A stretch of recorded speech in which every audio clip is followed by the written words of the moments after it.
Assalamualaikum warahmatullahi wabarakatuh. Manunggaling kawula Gusti terbukti. Ajaran Syekh Siti Jenar dinilai kontroversial 600 tahun yang lalu, ternyata terbukti.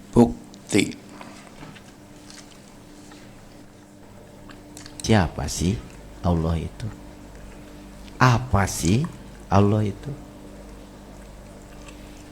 Karena kita selama ini kalau berbicara tentang Allah, bicara tentang Tuhan, itu pasti dengan pertanyaan siapa. Lalu siapa itu selalu mengacu kepada sosok. Padahal Tuhan tentu saja bukan sosok. Karena kalau dia sosok, tidak mungkin meliputi seluruh makhluk. Bagaimana dia ya maha kuasa atas segala sesuatu kalau dia adalah sosok?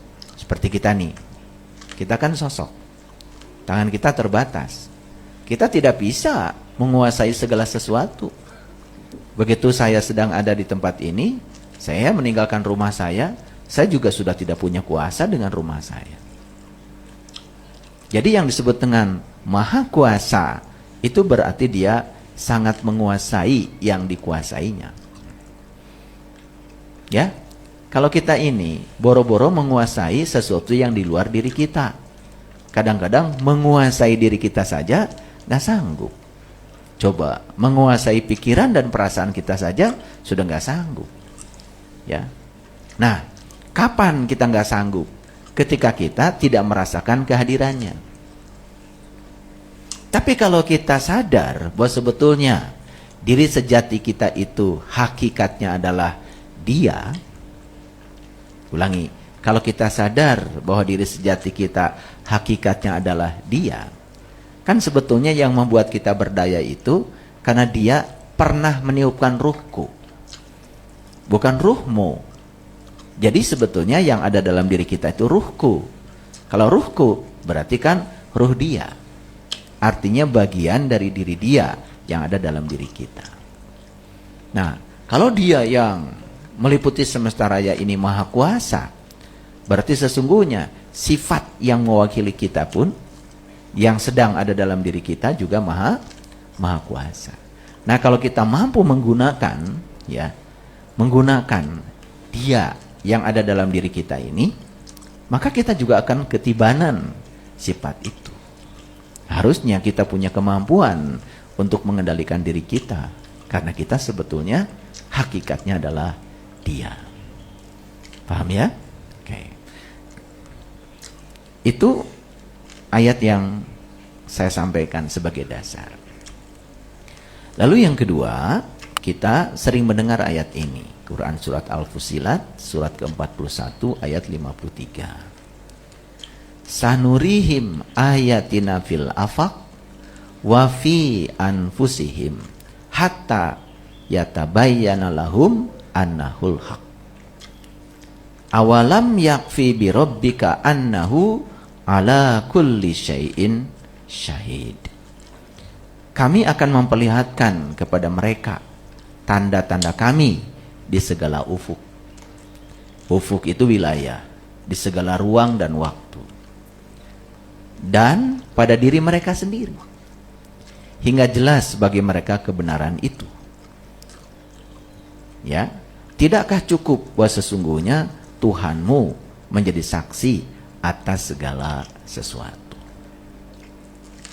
Jadi Tuhan itu menyatakan bahwa Dia itu meliputi segala ufuk. Dan Dia juga meliputi dirimu sendiri. Jadi Tuhan itu bukan sekedar meliputi segala ufuk, tapi juga meliputi diri kita sendiri. Jadi ayat ini memberikan informasi, berarti diri kita diliputi oleh Dia. Kalau kita sadar bahwa diri kita diliputi oleh Dia, bahkan diri kita yang sebenarnya sesungguhnya adalah Dia sendiri, karena sebetulnya kita yang tidak ada. Makanya ketika dia ada, maka kita yang tidak ada. Ketika kita merasa ada, dia yang tidak ada. Gitu. Nah, oleh karena itu maka kita ya tidak akan bisa menemukan kebenaran tentang dia yang meliputi diri kita kalau kita tidak mengenali siapa diri kita. Makanya kembali lagi, sumber pengetahuan utama yang harus kita ketahui dalam kehidupan ini adalah pengetahuan tentang siapa diri kita. Karena kalau kita tidak tahu siapa diri kita, kita juga tidak akan tahu siapa Tuhan kita. Makanya Nabi Muhammad jelas-jelas mengatakan, man arofa nafsahu faqad arofa rabbahu. Siapa yang kenal dirinya, maka dia akan kenal Tuhannya. Jadi pengetahuan tentang diri ini menjadi pengetahuan utama dan pertama yang harus diketahui oleh kebanyakan orang. Tidakkah cukup bahwa sesungguhnya Tuhanmu menjadi saksi atas segala sesuatu? Kan saya sering mengatakan, dia itu maha hidup, maha hidup. Dia itu suka tidur? Tidak. Dia itu suka terkantuk? Tidak. Kata siapa? Ya kata dia sendiri. Karena dia yang mengatakan, Allahu la ilaha illa huwal hayyul qayyum. La ta'khuduhu sinatu wala naum. Dia berdiri tegak, tidak bergantung pada siapapun, tidak bergantung pada apapun, tidak pernah tertidur, tidak pernah terkantuk. Nah, bukti bahwa dia tidak pernah tidur dan terkantuk yang paling gampang adalah nafas kita. Saat kita sedang tidur, maka ya mata kita tertidur, telinga kita tertidur, mulut kita tertidur, tapi napas kita nggak ikut tidur. Siapa sih